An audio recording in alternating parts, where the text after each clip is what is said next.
Marvin Plackett, and today is Friday, June 5th. Greetings to all residents, to all staff, and to all guests. Today, I am pleased to report that there are no new confirmed COVID-19 cases once again. Also, I'm pleased to report that our resident that lives at Seabury that had COVID-19 has been symptom-free for the allotted amount of time that's required, in fact, a few days beyond that. And so that resident is free and clear of COVID-19 and is no longer under quarantine. And as a result of that great success, we'll take every one of our successes, of course. That means we continue to have 21 confirmed cases at this time. 9 are residents, 12 are staff. Those 12 residents are located, they were all located at one time in Gilbert House. They're now on our COVID-19 dedicated unit at Episcopal Church Home. Iris Park Commons, our assisted living facility that's connected to Episcopal Church Home, had 102 tests completed this week, just 3 days ago. I was on Tuesday and Wednesday of this week. And 102 tests administered. We have the results for 100 of those tests. All are negative. Another reason to rejoice. That's really great news. All tests, all 100 are negative. Those additional 2 tests, we expect to see those results, if not later today, tomorrow. And a reminder that at Episcopal Church Home, we had 287 tests that were conducted last week. And of those results, only 6 were positive confirmations. 6 out of 287, that is 2.1%. Iris Park Commons, we have 0 cases out of 100. So we are definitely doing a number of things right, and we have to keep that up. All of us. That's you, that's me. Residents, staff, all of us. Guests that that you see in the park or wherever you get together with a relative or a friend. We need to continue doing the practices that we have implemented, and that's primarily social distancing, wearing our masks at all times, washing our hands frequently, making sure that we, again, the groups can only be 10 or fewer, etc.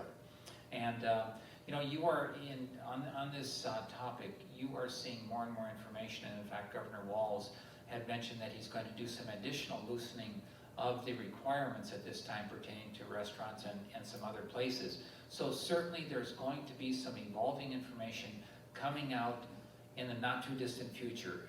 Next week, I have no doubt that from me right here at this 1:30 update, you're going to be getting some updated information, and that same information will also be coming through the managers of your facilities and postings on bulletin boards and other direct mailings or emails, etc. So we'll be in touch.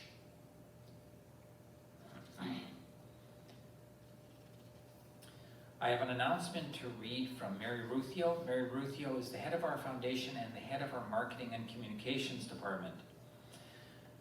Beginning in March, we closed our pub, stopped visitors, large group programming, and dining to protect us from the virus. Many of us did another thing we never imagined. We embraced technology to remain informed, connected, and engaged. And that goes for both elders and staff.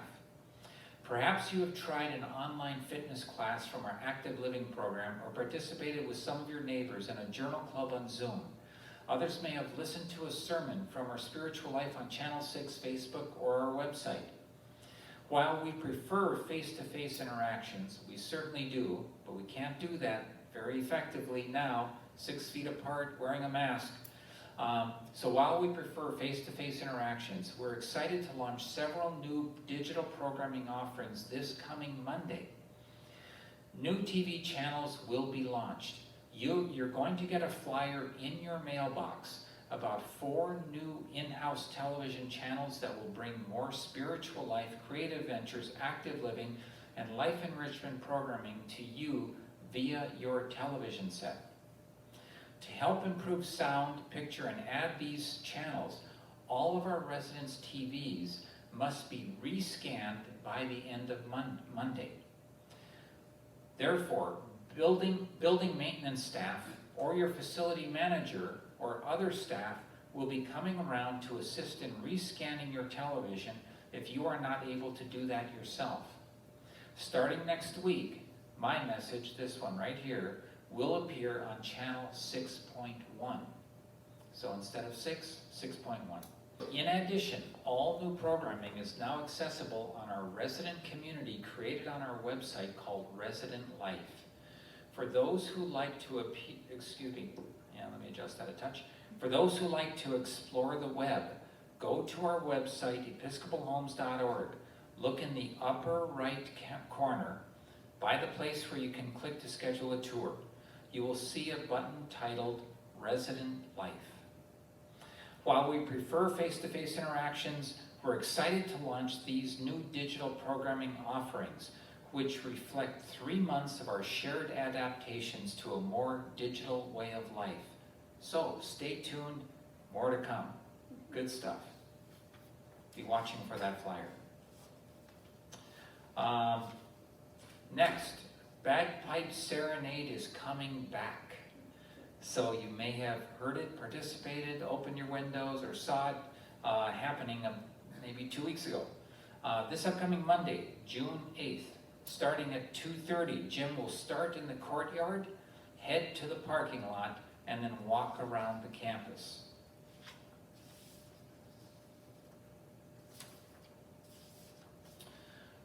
Today, of course, is Friday afternoon, which means for the next 2 days I will not be on, but I do look forward, of course, to being back on Monday. You can, as always, count on timely, important, accurate information. We're transparent. You're going to know of changes and updates and numbers just as soon as we find out every day. I'm giving you these these 1:30 daily updates. So I look forward to seeing you on Monday at 1:30. And now I'm very pleased to introduce Inez Kelly. Inez, many of you know, she is the Director of Nursing at Episcopal Church Home. And Director of Nursing positions in nursing homes, they are really tough positions. Inez, along with her colleague Stacy at the Gardens, those two have been the key people that have been a part of that have been the leaders in our infection control task force. So those outstanding numbers that I read you in terms of the results at Iris Park Commons, the results at Episcopal Church Home, and of course our experience throughout Episcopal Homes, well, a significant part of the thanks goes to Inez and goes to Stacy. So once again, my pleasure to introduce Inez Kelly. Thank you, Marvin. Good afternoon. He introduced me already. My name is Inez. Marvin gives really great reports Monday through Friday, so I thought I would go away from infection control a little bit to address another pandemic that is a reality in this day and age. So instead, I will talk of a little bit of my experience as a Black woman in America, but it will mainly be a presentation of what I feel and what I think about Mr. George Floyd. So, when I say his name, I am not just referring to Mr. George Floyd, who got killed right before our eyes in the presence of other police officers who decided to look away with depraved indifference while the man's life was put out like a light.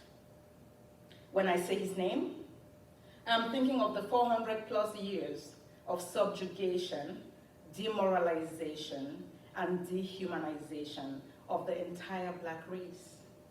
When I say his name, I think of the many more who have gone before him in the same manner, some with video evidence, many more with no documentation and no repercussions.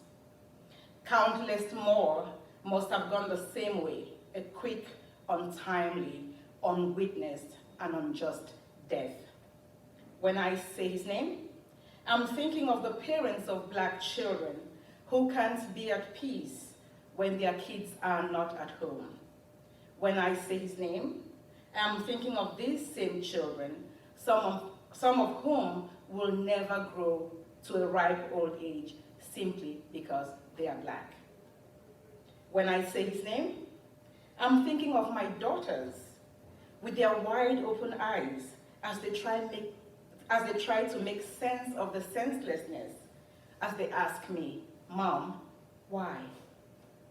When I say his name, it is because there is no way I can make my daughters understand why this happened, why this happens, and why this might continue to happen. When I say his name, I'm thinking of the great disparity that has been the shame of this great nation.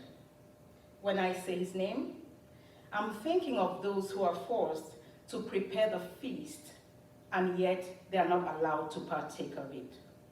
And yet, when I say his name, I think of the love displayed by humanity this past week, from right here in Minnesota to various parts of the world. When I say his name, I'm thinking of all the people from both sides of the divide who recognize this as a problem, not just of the black race, but the human race, as we all come together to heal a broken world. When I say his name, I say it as a prayer that will be heard by the heavens, and I know humanity will rally as one to fight and destroy evil. We always do. And today, I stand here and I say his name, George Floyd. Thank you.